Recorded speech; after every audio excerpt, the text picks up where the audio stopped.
नमस्कार, मैं हूं आपके साथ ऋतु भंडारी और आप सभी का बहुत स्वागत है 5 के प्राइम टाइम में। कौन बनाएगा राष्ट्रपति? जी हां, यह सवाल इस वक्त बेहद महत्वपूर्ण है। 18 जुलाई को राष्ट्रपति के लिए मतदान होगा, जहां देश के प्रथम नागरिक के चुनाव के लिए विपक्षी पार्टियों ने पूरी ताकत झोंकनी अब शुरू कर दी है और कोशिश ये है कि विपक्ष द्वारा खड़ा किया गया उम्मीदवार जीत हासिल करे। इसलिए देश में राष्ट्रपति चुनाव की घोषणा होते ही राजनीतिक दलों में मंथन का दौर शुरू हो चुका है।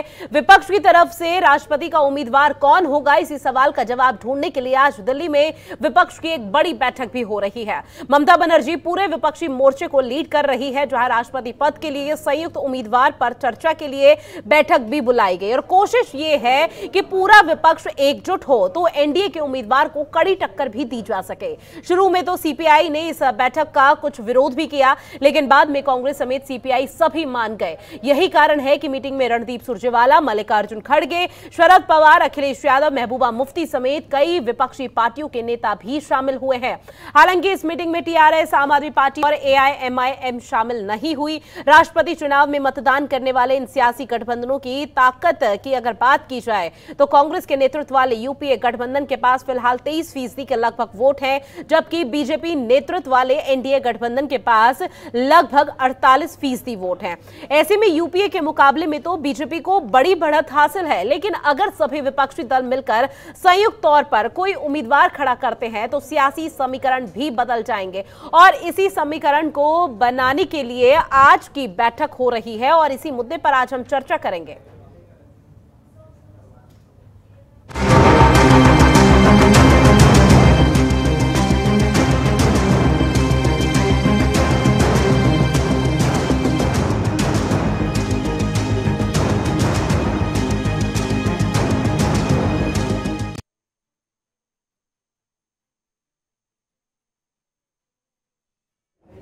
और इसी पर चर्चा करेंगे। हमारे साथ बीजेपी प्रवक्ता विमल सिंह जी जुड़ गए हैं, आपका बहुत स्वागत है जनतंत्र टीवी में। साथ ही कांग्रेस प्रवक्ता मुन्ना खान भी हमारे साथ जुड़ गए हैं और नेता टीएमसी से हमारे साथ सुमित मेहरोत्रा जुड़ गए हैं। आप दोनों का भी बहुत स्वागत है जनतंत्र टीवी में।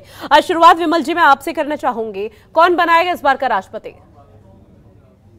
देखिए, मैं बता देना चाहता हूँ ऋतु जी कि एनडीए का काम, विपक्ष का काम जो है वो है तोड़ जोड़ करना। भारतीय जनता पार्टी को जो है स्टेट फॉरवर्ड पॉलिसी के साथ जो है चुनाव लड़ती है। दूसरी चीज मैं कहना चाहता हूँ, देखिए अभी अगर एनडीए की बात करूँ तो एनडीए के पास लगभग 48% वोट परसेंटेज है और मैं वही अभी बात करूँ यूपीए के पास, तो यूपीए के पास आप देखिए कि इतने कम जो है ज्यादा से ज्यादा वोट परसेंटेज वो नहीं जिता पा रहे हैं। इसमें कई ऐसे जो है विपक्ष के नेता हैं या भाई बहुत सारे ऐसे विपक्ष के पार्टी के लीडर हैं जो आज की बैठक में उपस्थित नहीं है। दूसरी चीज मैं कहना चाहता हूँ कि इसमें जो है लोकसभा के सदस्य राज्यसभा के 245 सदस्य डाल सकते हैं, लेकिन इस बार 233 राज्यसभा सदस्य वोट डालेंगे, 543 लोकसभा सदस्य जो है तो वोट डालेंगे। वोट कितने डालेंगे खैर वो तो बात की बात है और आने वाला समय जब चुनाव होंगे वो उस दौरान देख लिए जाएंगे। समीकरण बनते बिगड़ते हैं या किस तरह की रूपरेखा तैयार होती है वो देखने वाली बात होगी। लेकिन इस बीच बीजेपी की तरफ से कौन से प्रमुख नाम सामने आए? देखिए, मैं कहना चाहता हूँ भारतीय जनता पार्टी जो है बहुत संवेदनशील पार्टी है। हमारे पार्टी के नेतृत्वकर्ता जो है, जो भी लोग हैं, चाहे राष्ट्रीय अध्यक्ष है, चाहे पार्टी के जो भी नेतृत्व करता है, जो भी संसदीय दल के हमारे नेता है, वही नाम तय करेंगे। माफी चाहूंगा कि मैं आपको नाम जो है डिस्क्लोज नहीं कर सकता और नाम जो है कार्यकर्ताओं तक पहुंच भी नहीं पाता है। तो हालांकि कई नामों को लेकर चर्चा लगातार हो रही है और ऐसे में कई नाम कुछ सामने भी आए हैं जिनको लेकर ये कहा जा रहा है कि बीजेपी इन नामों पर मंथन कर रही है। लेकिन जो बीजेपी की स्ट्रेटेजी अब तक रही है, क्योंकि पिछले राष्ट्रपति चुनाव के दौरान भी देखा गया कि एक ऐसा नाम यहाँ पर सामने आ गया जिसकी चर्चा ही दूर दूर तक नहीं थी, तो क्या इस बार भी उस तरह के कयास लगाए जा सकते हैं? देखिए, मैं कहना चाहता हूँ कि भारतीय जनता पार्टी हमेशा जो है एक कार्यकर्ता को, आपने देखा रामनाथ कोविंद बिहार के राज्यपाल, उनको लाकर राष्ट्रपति बनाया गया। तो मैं कहना चाहता हूँ कई बड़े बड़े नाम जो है आपने देखा था भारतीय जनता पार्टी के शीर्ष नेता थे जिनका नाम चल रहा है। तो मैं कहना चाहता हूँ कि भारतीय जनता पार्टी में जिनका नाम चल रहा है वो नहीं होता। ठीक है विमल जी, मैं आपको यहाँ रोकना चाहूंगी। शरद पवार जी क्या कुछ कह रहे हैं, पहले वो आपको ले चलते हैं और सुनते हैं कि उनका क्या कुछ कहना है।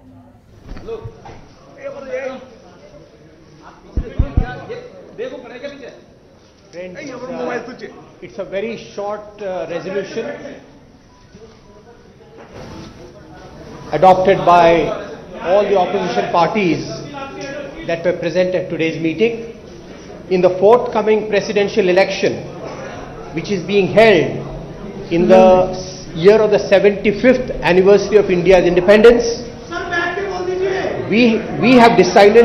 बैठ के बोलिए और माइक यूज कीजिए। Start from the Friends, it's a very short resolution adopted. चलिए तो चर्चा को आगे बढ़ाते हैं। मुन्ना खान जी, आपका रुख करूंगी। कितनी तैयारी कांग्रेस की तरफ से देखी जा रही है?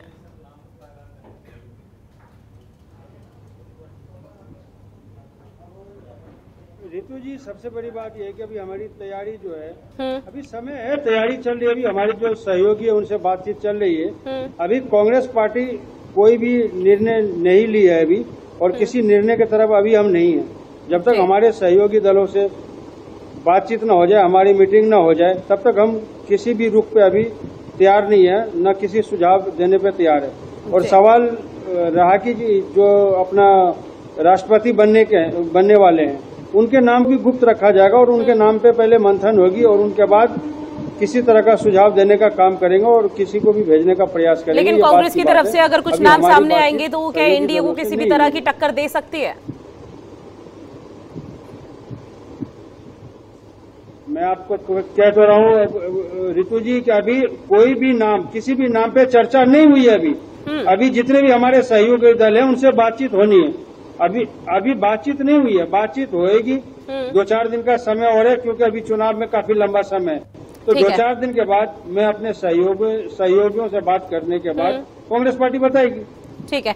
सुमित मेहरोत्रा जी भी हमारे साथ बने हुए हैं, जो कि नेता टीएमसी हैं। सुमित जी, लगातार यहाँ पर मंथन का दौर तो किया ही जा रहा है नामों को लेकर कि किसको आगे किया जाए, लेकिन इस बीच टीएमसी प्रमुख ममता बनर्जी ने आज एक बड़ी बैठक बुलाई है और इस बड़ी बैठक में किस तरह का मंथन हुआ, क्या विचार हुआ, वो आप तक जानकारी जरूर होगी। हालांकि प्रेस कॉन्फ्रेंस भी की जा रही है और पूरे बैठक को लेकर जो समीकरण बनते और बिगड़ते नजर आए उसके बारे में भी यहाँ पर बताया जा रहा है। लेकिन आपको क्या लगता है कि कौन बना पाएगा राष्ट्रपति, या जो भी विपक्ष को एकजुट करने की यहाँ पर ताकत लगाई जा रही है ममता बनर्जी की तरफ से, क्या उसे किसी भी तरह का फायदा होगा? बिल्कुल नीतू जी, बिल्कुल फायदा होगा। आप राष्ट्रपति चुनाव में आपको खुद दिखाई पड़ेगा कि हाँ, विपक्ष जो है वो एकजुट होकर के लड़ाई लड़ेगा, राष्ट्रपति चुनाव जीतेगा। भारतीय जनता पार्टी को कहीं ना कहीं घबराहट है कि विपक्ष एक होकर के लड़ रहा है। तो क्यों लड़ रहा है? अब सीबीआई ईडी छोड़ी जाएगी अन्य नेताओं के ऊपर, सीबीआई का डर दिखाया जाएगा, ईडी का डर दिखाया जाएगा। तो कहीं ना कहीं चीजें जनता सब समझ रही है। जिस तरीके से माहौल पैदा करा जा रहा है देश के अंदर, वो एक अराजकता का माहौल है। आज माननीय मोदी जी हमारे शांत बैठे रहते हैं, क्यों? इतनी बड़ी घटना हो जाती है देश में, मोदी जी शांत बैठे रहते हैं, गृह मंत्री शांत बैठे रहते हैं, हर जगह बुलडोजर बाबा सामने आकर के काम करते हैं। ये गलत है किसी भी चीज को लेकर। पर आने वाले समय में चुनाव में मैं खुद ये कहूंगा कि हाँ, विपक्ष एक होकर के लड़ेगा, मजबूती से लड़ेगा, मुंहतोड़ जवाब देंगे नहीं। जी, चर्चा को आगे बढ़ाते हैं। सुमित मेहरोत्रा जी, आपका रुख, आप पहले तो अपनी बात कंप्लीट कीजिए, उसके बाद चर्चा को आगे बढ़ाएंगे। देखिए, जिस तरीके से आज देश के अंदर माहौल बना हुआ है, आज हमारे माननीय मोदी जी नई नई चीजें लेकर के आते हैं। अब इन्हें जब देश में देखने लगा 2024 का चुनाव आया है, तो जनता के आगे इन्होंने बात रखी कि साहब हम 10 लाख नौकरियां हर साल देंगे। पहले 2 करोड़ नौकरियां हर साल देने के बाद आप 10 लाख पे आ गए। ये घटते चले जा रहे हैं, हर साल ये घटाते चले जा रहे हैं। आज हालात क्या है? व्यापारों के, महंगाई के ऊपर कोई बात नहीं करता है, बेरोजगारी के ऊपर कोई बात नहीं करता है। जब देखो तो हिंदू मुस्लिम लड़ाई के ऊपर बातें करती होती। ये नहीं होनी चाहिए, हर चैनल डिबेट के अंदर नहीं होनी चाहिए। इससे माहौल खराब हो रहा है देश का। अच्छा, डिबेट नहीं, एक सेकेंड है सुमित मेहरोत्रा जी, जब डिबेट की जा रही है तब माहौल खराब हो रहा है, और जो उपद्रवी यहाँ पर दंगा कर रहे हैं, सड़कों पर उतर रहे हैं, पत्थरबाजी गोलीबारी कर रहे हैं, तब माहौल खराब नहीं हो रहा? नीतू जी देखिए, मैं फिर वही चीज कहूंगा कि प्रशासन या कोर्ट किसी चीज को तय करेगा। जो दंगाई है उनके खिलाफ एक्शन हो रहा है, हर जगह एक्शन हो रहा है, ठीक है, पर क्या किसी का घर गिराया जाए बगैर उसकी अनुमति से? आप उसे नोटिस देंगे? नहीं तो पश्चिम बंगाल में भी अभी हावड़ा में यहाँ पर किस तरह से हिंसात्मक घटना सामने आई थी, उसको लेकर क्या कार्रवाई हुई? वहाँ पे भी हुई है, 100 लोगों के ऊपर वहाँ पे कार्रवाई हुई है, 100 लोगों के ऊपर वहाँ पे कार्रवाई हुई है, FIR तक हुई है। ये कोई वो नहीं है कि किसी एक व्यक्ति ने लड़ाई करी है, कोई है आरोपी, ठीक है, करा है। नहीं तो किस तरह की कार्रवाई कर रहे हैं, क्या कैसे कार्रवाई को आगे बढ़ा रहे हैं आप? हम लोगों ने कार्रवाई करी, हर जगह कार्रवाई हो रही है। पश्चिम बंगाल तक के अंदर कार्रवाई हुई है, 100 लोगों के ऊपर FIR हुई है। तो क्या वो कार्रवाई ऐसी है कि आगे आने वाले समय में दोबारा वो घटना सामने नहीं आएगी, पुनरावृत्ति किसी तरह से नहीं होगी? बिल्कुल बिल्कुल, देखिए कार्रवाई हुई है, कोई ये कह दे कि कार्रवाई नहीं हुई है, ममता बनर्जी कार्रवाई नहीं करती है, किसी एक पक्ष का सपोर्ट करती है। सिर्फ बड़े अधिकारियों को तबादला करने को कार्रवाई नहीं करते। विमल जी, आपका रिएक्शन? देखिए, सबसे पहले मुझे बोलने का मौका दिया जाए। देखिए, कांग्रेस के हमारे बैठे हुए हैं, कह रहे थे कि मोदी जी बोलते नहीं, मोदी जी बोलते हैं लेकिन आपको दिखाई नहीं देता। दूसरी चीज, टीएमसी में जो डीजी है, जो उनका लीला अलग है। विधानसभा का चुनाव होता है तो कांग्रेस के बारे में उल्टा सीधा बोलते हैं, आपको सारा जो है विधानसभा चुनाव सारे मीडिया ने भी दिखाया। और अब जो है कांग्रेस के साथ जो है मिलकर जो है यहाँ पे राष्ट्रपति का चुनाव लड़ने जा रही है। दूसरी बात, बहरहाल मैं आपकी बात बता देना चाहता हूँ, हमारे मित्र जो बैठे हुए उनको पता तो है कि बुलडोजर की कार्रवाई किस लॉ को जरूरी होती है। आपको बता देना चाहता हूँ, उत्तर प्रदेश और मध्य प्रदेश में एक लॉ पास किया गया विधानसभा के अंदर स्टेट गवर्नमेंट द्वारा। उस लॉ में ये है कि अगर आप पब्लिक प्रॉपर्टी को या प्राइवेट प्रॉपर्टी को अगर डैमेज करेंगे तो उसकी रिकवरी आपसे की जाएगी, इसके बिहार से आपके ऊपर कार्रवाई भी की जाएगी। इस लॉ के जरिए जो है, ठीक है विमल जी, खैर कार्रवाई क्या होगी, और ये अभी बुलडोजर का कोई यहाँ पर मुद्दा नहीं है जिसको लेकर हम चर्चा करें। फिलहाल राष्ट्रपति चुनाव को लेकर यहाँ पर चर्चा की जा रही है। हालांकि आपने उनकी बात का यहाँ पर जवाब दिया, ठीक है, लेकिन अब चूंकि किस तरह से, अब क्योंकि हिंसात्मक घटनाएं लगातार बढ़ती हुई नजर आ रही है और उसको लेकर एक्शन लेना भी बेहद जरूरी है। लेकिन इस बार राष्ट्रपति चुनाव जो हो रहा है, इसका मेन क्राइटेरिया क्या होगा, फैक्टर किस तरह से होगा? देखिए, मैं कहना चाहता हूँ कि आपने देखा था पिछली बार भी सारे गठबंधन एक साथ जुड़ गए थे, सारे मिल गए थे एक साथ, लेकिन आपने देखा था कैसे एनडीए को बहुत अच्छी बाजू से जो है जीत हासिल हुई थी। तो मैं कहना चाहता हूँ कि इस बार भी वही है, सब मिल रहे हैं, सब आपस में जुट रहे हैं, लेकिन उसका कोई फायदा नहीं होगा। आपने देखा आज का जो ये मीटिंग था, सारे विपक्षी दल को बुलाया गया, लेकिन बहुत सारे ऐसे नेता थे AIM को नहीं आया, बहुत सारे ऐसे नेता है। इसके साथ साथ बहुत छोटे दल भी होते हैं, विपक्षी में बहुत ऐसे छोटे दल भी होते हैं, उसके भी नेता नहीं पहुंचे। तो मैं कहना चाहता हूँ कि देखिए, पिछली बार भी ऐसा हुआ था, इस बार भी जो है भारतीय जनता पार्टी इतनी जीत करेगी और बहुत ज्यादा अधिक वोटों से भारतीय जनता पार्टी। और लेकिन विमल जी, आपको ऐसा नहीं लगता जिस तरह से आज ममता बनर्जी ने ये बैठक बुलाई, अगर पूरी तरह से विपक्ष एकजुट हो गया तो आप लोगों का जो सियासी समीकरण है वो अब बिगड़ सकता है? देखिए, मैं कहना चाहता हूँ कि जिस तरीके से विपक्ष में आपस में लड़ाई कर दिया, देख रहे हैं कि कांग्रेस नेतृत्व करते हुए पीछेगा, और ममता जी बंगाल से उठकर दिल्ली आ गई। आप लोग कितने सारे पार्टी के लीडर भी है, तो आपस में ही कहते हैं कि आपस में ही बगावत है, तो कहाँ से आप सत्ता पाएंगे? तो मैं कहना चाहता हूँ कि सब आपस में लड़ रहे हैं, तो उसका खामियाजा तो विपक्ष को उठाना ही पड़ेगा। और बाकी ठीक है, मुन्ना खान जी, बेशक से कांग्रेस की तरफ से नाम यहाँ पर नहीं बताए जा रहे कि कांग्रेस की पहली पसंद क्या है और कौन है, लेकिन जिस तरह से आज ममता बनर्जी ने ये बैठक बुलाई, तो क्या ये समझा जाए कि कांग्रेस भी ममता बनर्जी के साथ है और जो तमाम विपक्षी दल एकजुट हो रहे हैं उसमें कांग्रेस भी अछूती नहीं है, पीछे नहीं रहेगी? नहीं, ममता बनर्जी के साथ कांग्रेस नहीं है, कांग्रेस के साथ कई दल हैं और साथ में ममता बनर्जी भी हो सकती है जी। ये बातें शोभा देती है, एक बात।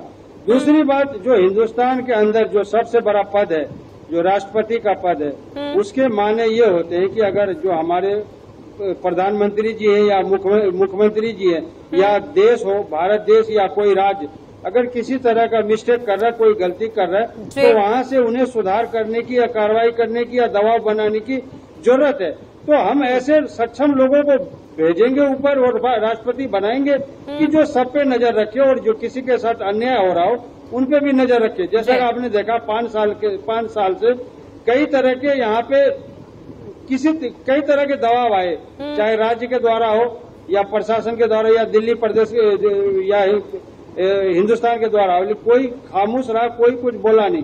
तो मैं समझता हूँ ये भी थोड़ा चिंता का विषय है कि इन पे संज्ञान लेना चाहिए, राष्ट्रपति जी को भी संज्ञान लेना चाहिए और ये आखिरी बार लगाने की वही जगह है। इसलिए मैं उस पद पे चाहूंगा कि जो व्यक्ति जो है बहुत ही सक्षम और बहुत ही सूझबूझ वाला व्यक्ति पहुंचे, ताकि वो सभी की आवाज सुने। किसी भी दल से आए कोई मतलब नहीं है, मतलब साफ तौर पर कहा जा सकता है कि आने वाले समय में भी कांग्रेस का मंथन इस तरह से जारी ही रहेगा। नहीं, बिल्कुल जारी रहेगा। मैं उच्च पद पे इतने उच्च कोटि को लोगों को भेजूंगा जो जनता के दुख दर्द को जान सके, जो किसी भी तरह की कार्रवाई हो या मुख्यमंत्री हो या कोई भी हो उनके गलत कार्रवाई पे वो थोड़ी निगरानी रखे। ठीक है सर, एक सवाल ये भी कि इस बार राष्ट्रपति चुनाव के लिए क्या कांग्रेस की जो पहली पसंद है वो यहाँ महिला फैक्टर भी देखने को मिलेगा क्या? नहीं रितु जी, मैं आपको साफ सरल शब्दों में मैं आपको बता रहा हूँ। आप ये समझो कि कांग्रेस पार्टी अभी पत्ते नहीं खोली। अभी हमारी जो बातचीत है वो हमारे सहयोगी दल से नहीं कंप्लीट हुई है। 2-4-5 दिन लगेंगे पूरी होने में, और मैं नेक्स्ट वीक आपके डिबेट पे बैठूंगा आपके चैनल पे, तो आपके न्यूज चैनल के माध्यम से मैं बता दूंगा कि कौन से कैंडिडेट जिन पे ताकत लगाने की पुरजोर कोशिश कांग्रेस पार्टी और उनके सहयोगी द्वारा की जा रही है। लेकिन जो भी सदस्य बनेंगे, जिन्हें भी राष्ट्रपति बनाया जाएगा कांग्रेस पार्टी के द्वारा और अन्य सहयोगी दलों के द्वारा, वो बहुत ही सक्षम व्यक्ति होंगे जिन्हें जनता का दुख और दर्द पता होगा। जिस तरह से आज कई राज्यों में लोग पीड़ित महसूस कर रहे हैं, जिस तरह से आज मुख्यमंत्रियों की जो व्यवहार है उनके द्वारा वो दुख दर्द देखा जा रहा है, और राष्ट्रपति जी खामोश है, मैं समझता हूँ चिंता का विषय है और ये गहन मुद्दा है। इनको तो इस बार ध्यान में रख करके ही राष्ट्रपति का चुनाव होगा। सुमित जी, राष्ट्रपति चुनाव के लिए क्या विपक्ष पूरी तरह से एकजुट तैयार हो पाएगा? क्योंकि इससे पहले भी कई बार देखा गया कि तमाम जो विपक्षी दल हैं उनके यहाँ पर जो नेता रहते थे उनको यहाँ पर आमंत्रित किया जाता था कि बैठक में आए, और कई आज भी 3 दल यहाँ पर ऐसे हैं, आम आदमी पार्टी, AIMIM और भी यहाँ पर एक ऐसा दल है जिनकी तरफ से यहाँ पर साफ तौर से दरकिनार कर दिया गया। तो एकजुट होना या कितना मजबूत अब इस बैठक के बाद समझ में आ सकता है? जो दल आज नहीं आए हैं वो भी उनका भी समर्थन ऐसा नहीं है। बीजेपी के अगेंस्ट पे जितने दल हैं सब एक साथ होकर के, एक मुठ होकर के। एक बार फिर सुमित मेहरोत्रा जी आपका रुख करूंगी। जो बैठक यहाँ पर हुई वो खत्म हो चुकी है और आपने भी सुना कि ममता बनर्जी ने शरद पवार के नाम पर सहमति जताई। हालांकि उनकी तरफ से ये भी कहा गया कि अगर शरद पवार तैयार हो तो आगे की जो रणनीति रहेगी वो बनती हुई नजर आएगी। इस पर पहला रिएक्शन? नहीं देखिए जीतू जी, बिल्कुल साफ है। अगर सभी लोगों का एक अपना ओपिनियन है सभी का कि हाँ शरद पवार जी हो, ठीक है। अगर शरद पवार जी नहीं होते हैं तो दूसरा नाम भी तैयार है। ऐसा नहीं है विपक्ष के पास नहीं है नाम, विपक्ष के पास मजबूत कैंडिडेट है, सक्षम है लड़ाई लड़ने में। भारतीय जनता पार्टी ये छोड़ दे, ये भूल जाए कि विपक्ष के पास मजबूत चेहरा नहीं है। विपक्ष के पास मजबूत चेहरे हैं जो राष्ट्रपति बनने लायक है, योग्य है। हमें कठपुतली नहीं चाहिए। जिन्होंने आज तक 5 सालों में, आप मुझे बताइए, रामनाथ कोविंद जी हमारे राष्ट्रपति हैं देश के, कितना काम करा, कितना फाइलें देखी। आज तक फाइलों के ऊपर कुछ नहीं। प्रणब मुखर्जी भी थे, प्रणब मुखर्जी ने कितनी बार काम करा, बहुत अच्छा काम करा उनके मुकाबले। और हमारे माननीय राष्ट्रपति जी कभी कानपुर कभी कहीं घूमने में व्यस्त हैं, फाइलें देखने में व्यस्त नहीं है, घूमने में व्यस्त हैं। जैसे माननीय मोदी जी हमारे घूमने में व्यस्त रहते हैं। तो जनता सब कुछ देख रही है। आपके आने वाले समय में आपको अच्छा रिजल्ट मिलेगा राष्ट्रपति चुनाव में, और राष्ट्रपति जो होगा वो विपक्ष का ही बनेगा।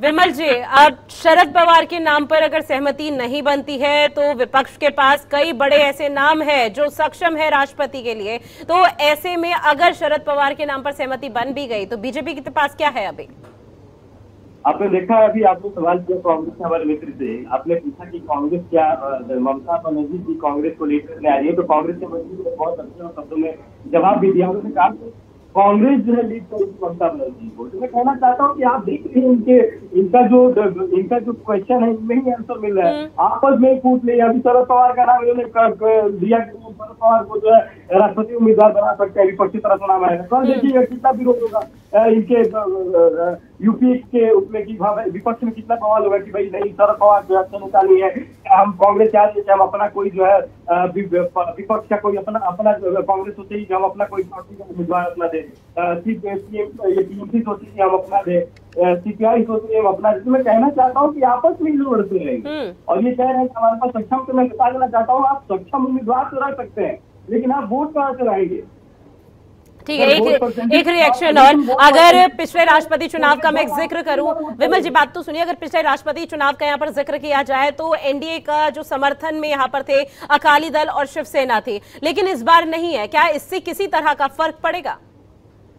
देखिए, मैं कहना चाहता हूँ कि शिवसेना की अगर बात करूँ तो शिवसेना तो भारतीय जनता पार्टी को या एनडीए को सपोर्ट नहीं करेगी, लेकिन मैं ये कहना चाहता हूँ कि बहुत सारे ऐसे छोटे दल हैं, जैसे मान लीजिए कि अगर बात करूं उत्तर प्रदेश की बात करूं तो उत्तर प्रदेश में बहुत सारे ऐसे दल हैं, छोटे छोटे, सुबसपा की बात करूं या बहुत सारे ऐसे पार्टियां हैं। ये नहीं कह रहा हूँ कि सुबसपा जो है भारतीय जनता पार्टी एनडीए को सपोर्ट करेगी, बट ये जो छोटे छोटे जो दल होते हैं इनका प्रभाव, जैसे अपना दल हो गया, इसके साथ साथ जो है कुशवाहा का जो दल हो गया, मैं कहना चाहता हूँ ये सब जो दल होता है ना, ये सब दल भी जो है महत्वपूर्ण भूमिका निभाता है वोट पड़ने के लिए। ठीक है मुन्ना खान जी, राष्ट्रपति चुनाव के लिए कांग्रेस के पास बेशक से बड़े नाम है और कांग्रेस उन्हें सामने नहीं लाना चाहती, क्योंकि अभी कांग्रेस को मंथन यहाँ पर करना है और जो बाकी सहयोगी दल है उनके साथ यहाँ पर बातचीत करनी है कि किस नाम को आगे बढ़ाया जाए। लेकिन क्राइटेरिया आप लोगों का क्या रहेगा, किस चीज को लेकर या किस बात को लेकर आप यहाँ पर महत्वपूर्णता दिखाएंगे ताकि एक मैसेज जनता के बीच में भी जाए?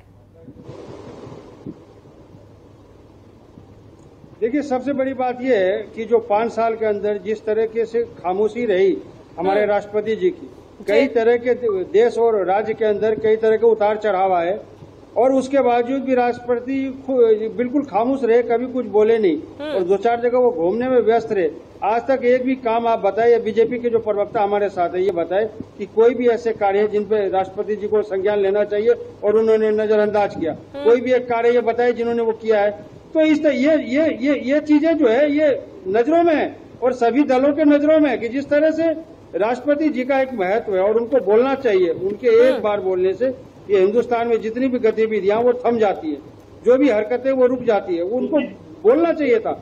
इनसे पीछे भी प्रणब मुखर्जी थे, बहुत अच्छा काम करके गए वो। तो ये सारी चीजें हैं जो जनता के नजर में है और जो हमारे विधायक और कई अन्य दल हैं उनके पास जाकर के ये बातों को रखने की जरूरत है। और मैं समझता हूँ कि जो बातें हैं इस बार जो साझा उम्मीदवार होगा, बिल्कुल लगातार मंथन का दौर जारी है, ऐसे में कौन राष्ट्रपति बनाएगा ये देखना काफी महत्वपूर्ण होगा। समय की कमी है, आप तीनों हमारे साथ जुड़े चर्चा में शामिल हुए, उसके लिए आप तीनों का बहुत बहुत शुक्रिया। तो कौन बनाएगा राष्ट्रपति, इसको लेकर लगातार हर दल यहाँ पर मंथन करता हुआ नजर आ रहा है, लेकिन इस बीच कांग्रेस की तरफ से साफ कहा जा रहा है कि उनके यहाँ पर जो सहयोगी दल है उनसे पहले बातचीत की जाएगी, मंथन किया जाएगा और उसके बाद ही कौन सा वो महत्वपूर्ण नाम होगा उसको आगे बढ़ाया जाएगा, क्योंकि विपक्ष के पास सिर्फ एक नाम नहीं है। हालांकि जो बैठक आज हो रही थी वो बैठक खत्म हो चुकी है, इसमें शरद पवार का नाम फाइनल किया गया है, लेकिन शरद पवार की तरफ से किसी भी तरह की कोई सहमति यहां पर दर्ज नहीं की गई है। अगर इस बीच सहमति नहीं बन पाती है तो आने वाले समय में विपक्ष के लिए जो राष्ट्रपति उम्मीदवार है वो नाम एक बार फिर यहां पर बदला जा सकता है। फिलहाल हमारी खास पेशकश में इतना ही। आप बने रहिए जनतंत्र टीवी के साथ। नमस्कार। खबरों के निष्पक्ष विश्लेषण के लिए सब्सक्राइब करें Janatantra TV and press the bell icon. Never miss any update.